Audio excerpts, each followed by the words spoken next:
Assalamualaikum warahmatullahi wabarakatuh. Mari kita bahas soal pretest PPG dalam jabatan untuk guru Kemenag tahun 2024 part yang ke-17.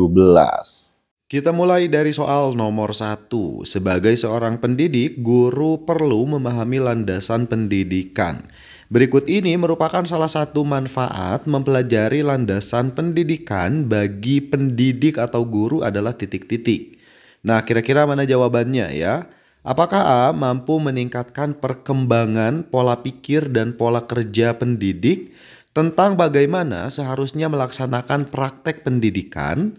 B mampu memahami berbagai karakteristik peserta didik sehingga memandang peserta didik sebagai pribadi yang unik. C mampu menumbuhkan sikap berpikir kritis pendidik terhadap perkembangan peserta didik.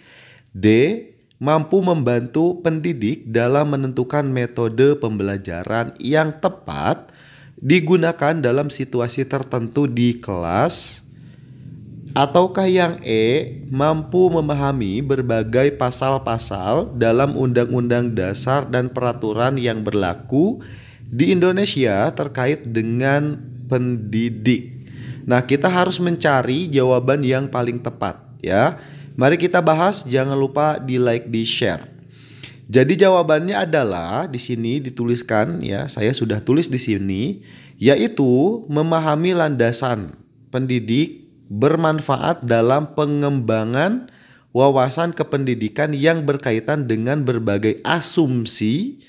Asumsi yang apa? Yaitu, nah di sini asumsi yang bersifat umum ya teman-teman tentang pendidikan yang harus dipilih dan diadopsi oleh tenaga kependidikan atau guru sehingga nantinya dapat memberikan. Nah, memberikan apa? Yaitu cara pandang dan juga bersikap dalam melaksanakan tugasnya. Selain itu juga dapat meningkatkan perkembangan pola pikir dan juga pola kerja. Itu yang paling penting.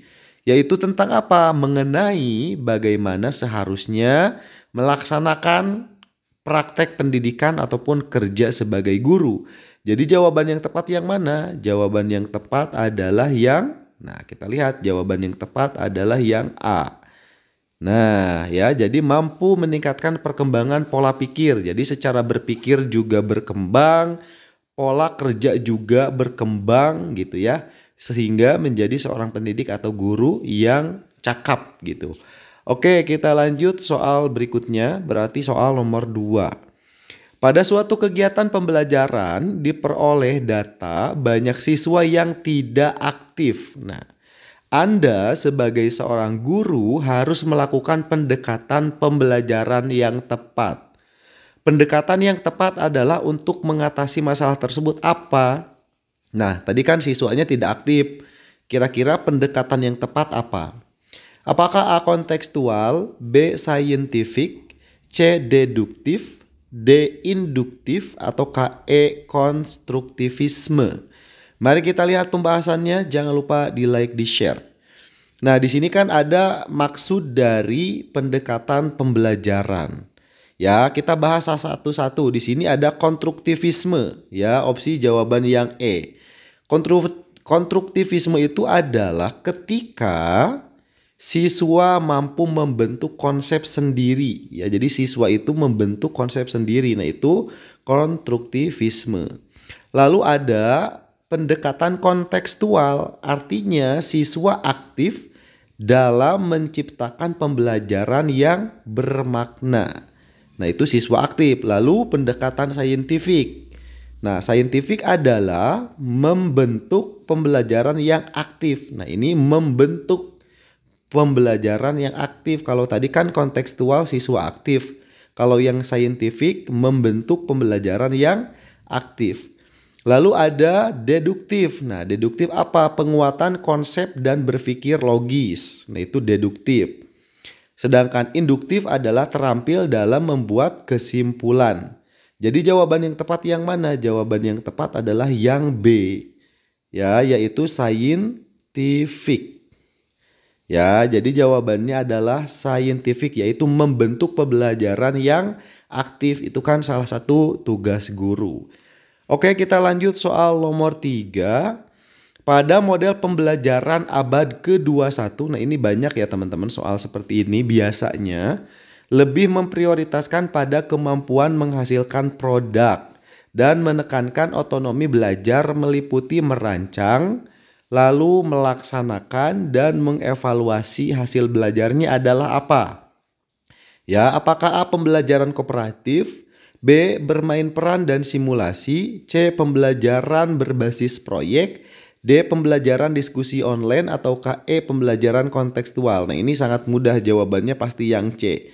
Kenapa yang C? Karena di sini kan ada menghasilkan produk ya. Jadi itu adalah pembelajaran berbasis proyek karena pembelajaran ini harus menghasilkan produk. Jadi jawabannya adalah yang C.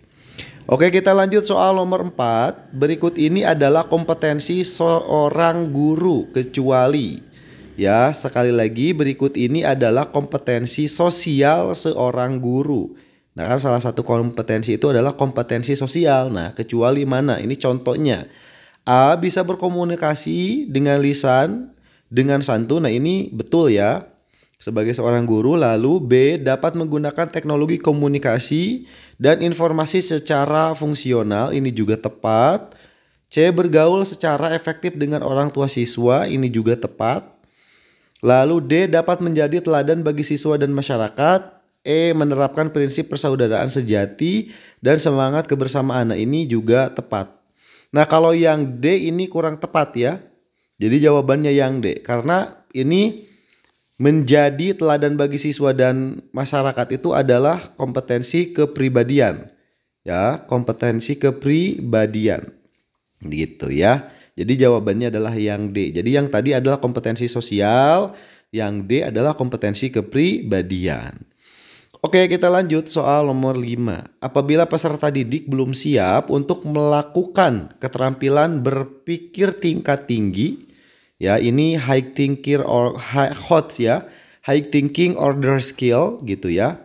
Maka strategi yang dilakukan guru adalah apa? Apakah A mengidentifikasi peserta didik baik yang sudah siap maupun yang belum siap untuk mengikuti pembelajaran dengan proses berpikir tingkat tinggi, biasanya ya soal HOTS gitu ya. B tetap melakukan kegiatan pembelajaran dengan keterampilan berpikir tingkat tinggi dengan meminta peserta didik untuk fokus. Jadi siswanya tetap diminta ya walaupun susah gitu. C membentuk kelompok peserta didik dengan kemampuan yang heterogen yang berbeda-beda dalam proses pembelajaran. Oke, kita lihat yang D mengubah perencanaan pembelajaran yang disesuaikan dengan kemampuan dan keterampilan peserta didik yang heterogen. Ataukah yang E membangun terlebih dahulu jembatan penghubung antara proses berpikir tingkat rendah menuju berpikir tingkat tinggi. Nah, jawabannya adalah yang E. Ya, karena tadi kan soalnya siswa belum mampu nih. Ya, belum siap. Nah, untuk menyiapkannya berarti apa? Harus membangun terlebih dahulu jembatan penghubung ya antara proses dan berpikir tingkat rendah menuju berpikir tingkat tinggi. Jadi nanti lama kelamaan siswa juga akan terbiasa gitu ya. Jadi jawabannya adalah yang E. Oke, kita lanjut soal nomor 6. Ada banyak model pembelajaran yang dapat digunakan dalam mengimplementasikan pendekatan saintifik. Satu di antaranya adalah model pembelajaran kooperatif atau cooperative learning. Nah, pembelajaran kooperatif itu adalah titik-titik. Nah, ada yang tahu? Silahkan ditulis di kolom komentar jawabannya. Ya, pembelajaran kooperatif itu apa? Apakah A. Strategi pembelajaran yang mengintegrasikan metode, bahan ajar, dan media pembelajaran secara sistematis. B. Strategi pembelajaran yang terstruktur secara sistematis di mana siswa bekerja sama dalam kelompok-kelompok kecil. C. Strategi pembelajaran yang menyajikan situasi permasalahan kepada siswa dan dapat berfungsi sebagai batu loncatan dalam penyelidikan. D. Strategi pembelajaran individu yang terstruktur secara sistematis di mana siswa bekerja masing-masing. E. Strategi pembelajaran yang melibatkan perilaku koreksi diri. Nah, kira-kira jawaban yang mana untuk soal nomor 6? Ya, silakan tulis jawabannya di kolom komentar. Jangan lupa di like, di share juga. Saya doakan semoga teman-teman lulus PPG tahun 2024. Amin.